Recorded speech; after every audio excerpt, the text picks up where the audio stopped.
शरद जी जैसे नेता, शरद जी जैसे महामानव जो समाज के बदलाव में एक पहिए की तरह होते हैं। उनका कहने का अर्थ था कि आप रिजर्वेशन लेकर के आ रहे हैं महिला आरक्षण बिल, लेकिन महिला आरक्षण बिल जब आप लाएंगे तो एक गेटवे खोल देंगे और उस समय हाशिए के समाज से, खास करके बहुजन समाज से जो नेता आ रहे थे संसद में, उनके लिए एक चेक हो जाएगा। तो वो चाहते थे कि ओबीसी समुदाय खास करके कि महिलाओं के लिए रिजर्वेशन सुनिश्चित हो, कोटा विद इन कोटा। ये क्रांतिकारी स्टैंड था उनका। और ख़ास करके उस वक्त की दलित और ओबीसी महिलाएं उनसे मिलने गई थी कि आप ये स्टैंड लें, उनसे, रामविलास जी से और तमाम लोगों से। लेकिन डिस्कोर्स पे हम जानते हैं, जैसा लालू जी ने कहा, कि हम लोग जो हाशिए से लोग आते हैं वो दरकिनार कर दिए जाते हैं। चूँकि डिस्कोर्स पर ब्राह्मणवादी तंत्र हावी है, तो उसने छवि एक ऐसे क्रांतिकारी स्टैंड के बावजूद शरद जी की महिला विरोधी की बना दी थी।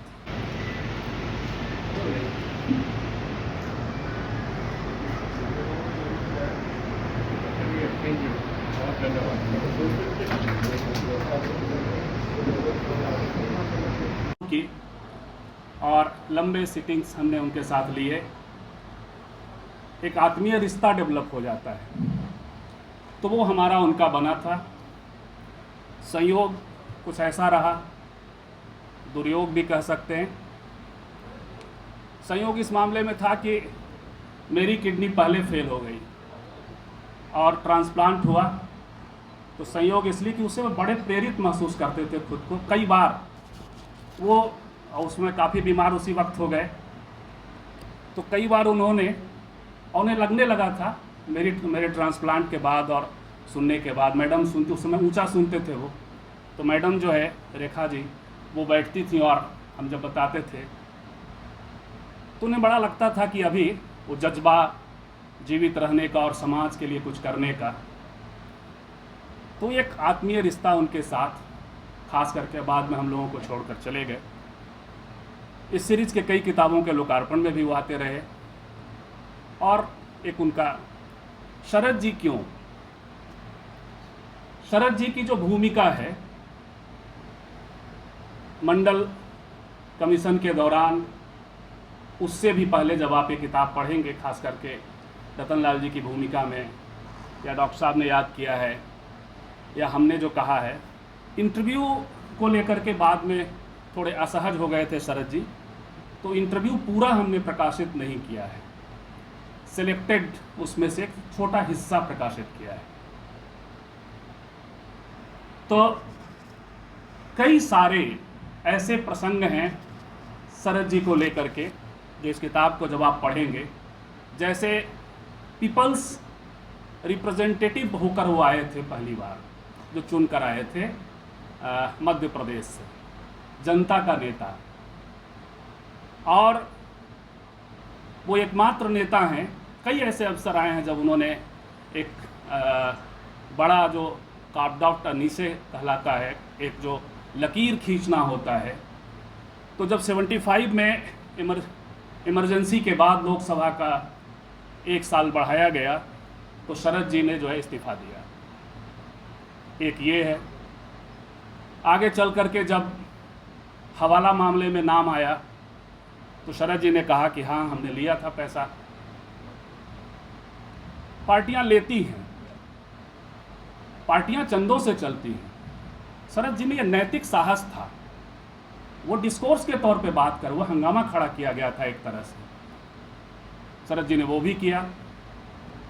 और शरद जी की जो सबसे बड़ी यूएसपी थी, जिसके लिए उनकी मित्र वृंदा करात अक्सर उनको घेरती रही, यूएसपी उनकी थी कि वो बड़े महिलावादी नेता थे, लेकिन उनकी छवि बनाई गई कि वो महिला विरोधी थे।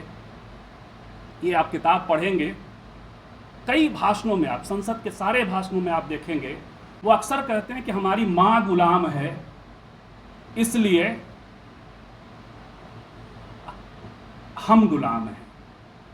वो दरअसल जाति की एक थ्योरी दे रहे होते हैं। जाति की थ्योरी यह है कि जाति तब बनती है जब माओं के कोख पर हम कंट्रोल कर लेते हैं। कई भाषणों में वो बात करते हैं। तो ऐसा व्यक्ति जो स्त्रीवाद को समझता हो, स्त्रीवाद के कोर को समझता हो, प्रकटी वाली बात जो उन्होंने कही महिला आरक्षण को लेकर के, और वो कोई संसद में नहीं कहा था, बाहर उनका एक बयान आया था। तो उनका कहने का अर्थ था कि आप रिजर्वेशन लेकर के आ रहे हैं महिला आरक्षण बिल, लेकिन महिला आरक्षण बिल जब आप लाएंगे तो एक गेटवे खोल देंगे, और उस समय हाशिए के समाज से, खास करके बहुजन समाज से जो नेता बात आ रहे थे संसद में, उनके लिए एक चेक हो जाएगा। तो वो चाहते थे कि ओबीसी समुदाय खास करके कि महिलाओं के लिए रिजर्वेशन सुनिश्चित हो, कोटा विद इन कोटा। ये क्रांतिकारी स्टैंड था उनका, और ख़ास करके उस वक्त की दलित और ओबीसी महिलाएं उनसे मिलने गई थी कि आप ये स्टैंड लें, उनसे, रामविलास जी से और तमाम लोगों से। लेकिन डिस्कोर्स पे हम जानते हैं, जैसा लालू जी ने कहा, कि हम लोग जो हाशिए से लोग आते हैं वो दरकिनार कर दिए जाते हैं। चूँकि डिस्कोर्स पर ब्राह्मणवादी तंत्र हावी है, तो उसने छवि एक ऐसे क्रांतिकारी स्टैंड के बावजूद शरद जी की महिला विरोधी की बना दी थी, लेकिन वो महिलावादी थे। तो ये किताब जब आप पढ़ेंगे तो आप ये भी देखेंगे ऐसी कई चीज़ें उनके भाषणों के जरिए, और अभी चूँकि समय और चूँकि आयोजन भी कुछ अलग है, इसमें बीरेंद्र भाई ने कहा कि इसका लोकार्पण भी हो जाए। हर किताब के बनने की अपनी कहानी होती है। ये 5 साल बाद प्रकाशित हुई। खास करके डॉक्टर नवीन जी ने हमें कांटेक्ट किया कि शरद जी वाली किताब तो लाइए। फिर उनकी बेटी से हमने संपर्क किया और चाहा था कि मैडम भी हों तो लोकार्पण हो, इसलिए हमारी ओर से भी लोकार्पण अभी इसलिए रुका हुआ है कि खास करके उनकी बेटी और उनकी जो वाइफ हैं वो रहें। तो शरद जी जैसे नेता, शरद जी जैसे महामानव जो समाज के बदलाव में एक पहिए की तरह होते हैं, एक रथी की तरह होते हैं, एक महारथी की तरह होते हैं, ऐसे नेताओं को याद करने का हम लोग काम कर रहे हैं। आप चाहें तो ये किताब अमेज़ॉन से या 8130284314 अपना ही नंबर मैं भूल गया हूँ, मैं नंबर बतवा दूंगा आपको, तो वहाँ से आप संपर्क कर सकते हैं या अमेज़ॉन से कर सकते हैं। बहुत बहुत धन्यवाद।